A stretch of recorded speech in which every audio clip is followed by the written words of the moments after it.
और आपको सीधे लखनऊ लिए चलते हैं, जहां पर मुख्यमंत्री योगी आदित्यनाथ क्या कुछ कह रहे हैं, आपको सुनना। आदरणीय श्री राजनाथ सिंह जी, उत्तर प्रदेश सरकार में मंत्रिमंडल के मेरे सहयोगी उप मुख्यमंत्री द्वय श्री केशव प्रसाद मौर्य जी, श्री ब्रजेश पाठक जी,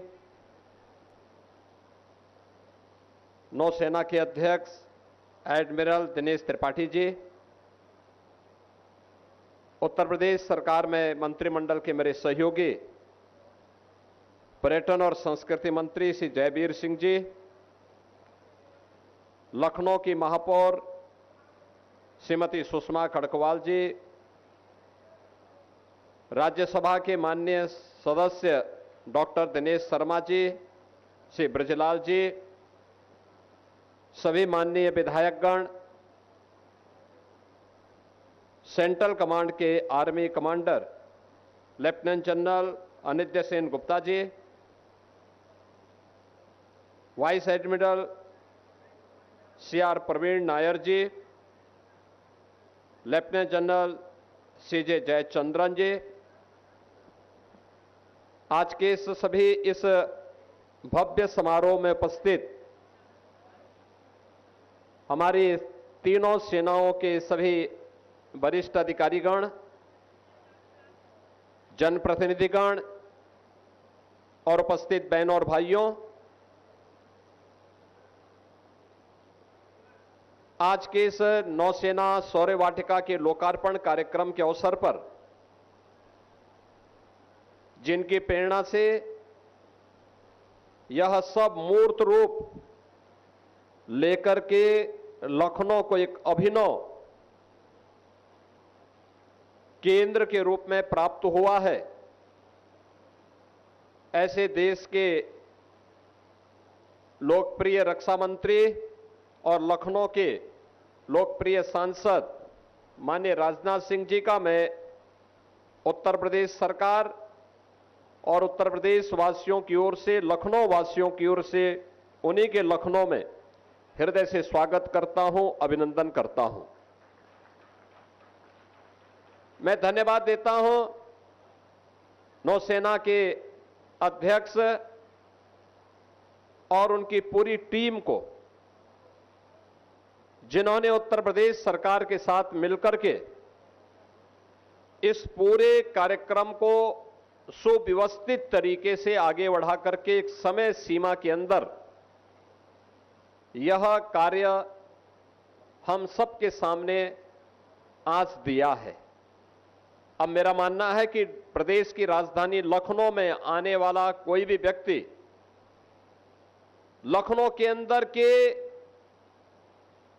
भारत की परंपरा के साथ, भारत की विरासत के साथ, भारत की सुरक्षा से जुड़े हुए किसी एक केंद्र के भ्रमण के लिए जा सकता है, देख सकता है और उस पर गौरव की अनुभूति कर सकता है।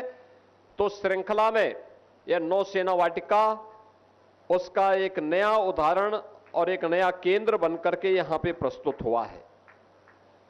आईएनएस गोमती एक लंबे समय तक भारतीय नौसेना में, भारतीय नौसेना के माध्यम से भारत की समुद्री सुरक्षा की रक्षा करते हुए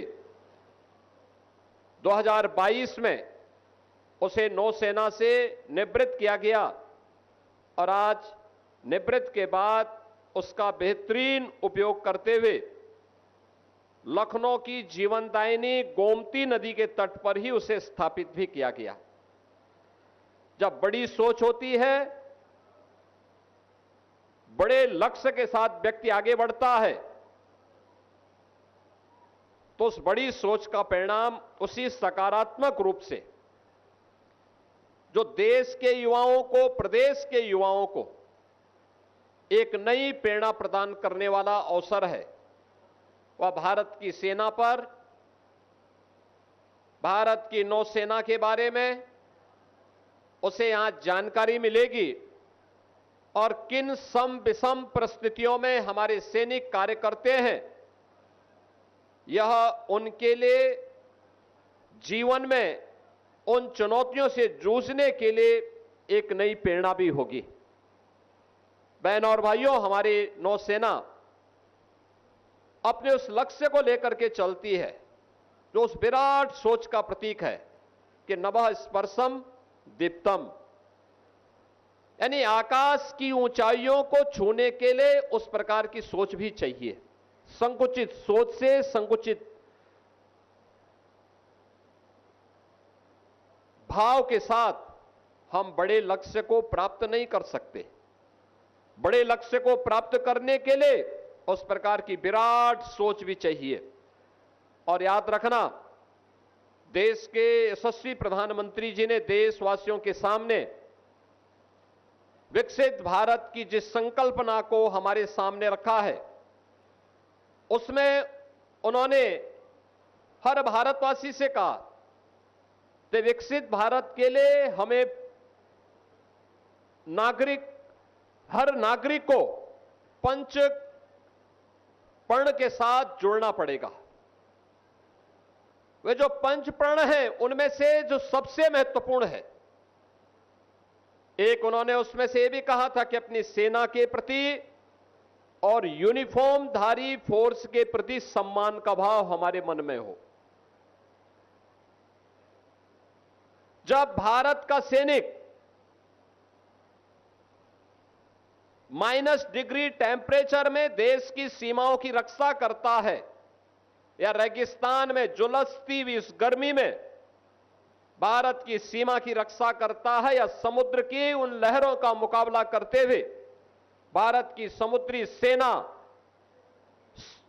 समुद्री सीमा की रक्षा करता है, तब 140 करोड़ भारतवासी चैन की नींद सोता है। जब चैन की नींद सोता है तो देश के विकास के बारे में उस प्रकार की सकारात्मक और सोच को आगे बढ़ाने में सफल होता है। देश आगे बढ़ता है। सुरक्षा के बेहतर माहौल में ही विकास की योजनाएं प्रभावी ढंग से आगे बढ़ सकती हैं। आप याद करिए, 2017 के पहले यही उत्तर प्रदेश था, रोज कर्फ्यू लगता था, पेशेवर माफिया और अपराधी प्रदेश की व्यवस्था में जीना हराम कर दिए थे। उस असुरक्षित वातावरण में निवेश की संभावना, विकास की संभावनाएं अपने आप ही क्षीण हो जाती हैं। लेकिन जब हमारा सैनिक सुरक्षा के प्रति पूरी प्रतिबद्धता के साथ लग करके अपने कर्तव्यों का निर्वहन करता है, तो नागरिकों का भी कर्तव्य बनता है कि वह अपने उन सैनिकों के प्रति सम्मान का भाव रखें। और याद करना, उसी भाव को अंगीकार करते हुए हम लोगों ने लखनऊ में इस नौसेना की इस वाटिका को, इस म्यूजियम को यहां पर आग्रह किया था। और मैं धन्यवाद दूंगा कि आदरणीय रक्षा मंत्री जी की प्रेरणा से नौसेना के अध्यक्ष एडमिरल दिनेश त्रिपाठी जी ने और उनकी पूरी टीम ने हमारी टीम के साथ मिलकर के एक समय सीमा के अंदर इसे पूरा किया। और आज यह भव्य स्वरूप लखनऊ के युवाओं को, प्रदेश के युवाओं को इस नौसेना के इस म्यूजियम के माध्यम से हम सबको एक नई सोच के साथ देखने, सुनने और जानने का एक अवसर या केंद्र हम सबको प्रदान कर रहा है। बहनों और भाइयों, बहुत सारी चीजें लोग बोलते हैं, लेकिन याद करना, जब सुरक्षा के मोर्चे पर हम मजबूत होंगे तो दुनिया भी आपसे मैत्री करेगी। आप अगर कमजोर हैं, याद रखना, कमजोर के सामने कोई नहीं झुकता, कोई नहीं झुकता है। हमारी ऋषि परंपरा ने भी हमें इसी बात की प्रेरणा दी है। हम जब अधूरी बात कहते हैं तो वह अर्थ का अनर्थ करता है, लेकिन हम पूरी बात भी कहना सीखें। याद रखना, भारत की ऋषि परंपरा हमें इस बात की प्रेरणा देती है कि अहिंसा परमो धर्म, धर्म हिंसा तथैव च, यानी सामान्य जीवन में अहिंसा ही सर्वोच्च धर्म होना चाहिए।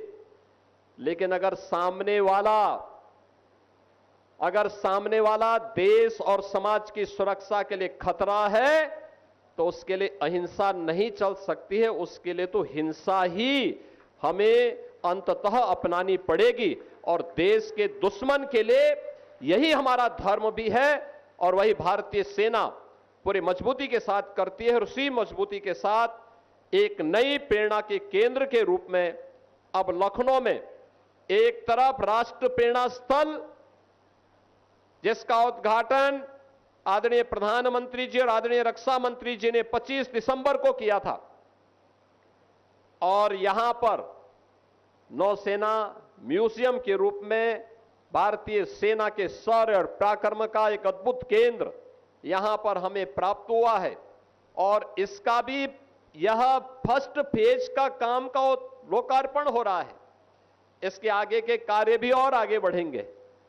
अभी रक्षा मंत्री जी कह रहे थे कि अगर भारतीय सेना से जुड़े हुए इस प्रकार के कोई अन्य कार्य लखनऊ में होने हैं या प्रदेश के अंदर होने हैं तो वह प्रस्ताव तत्काल वहां उन्हें प्राप्त हो।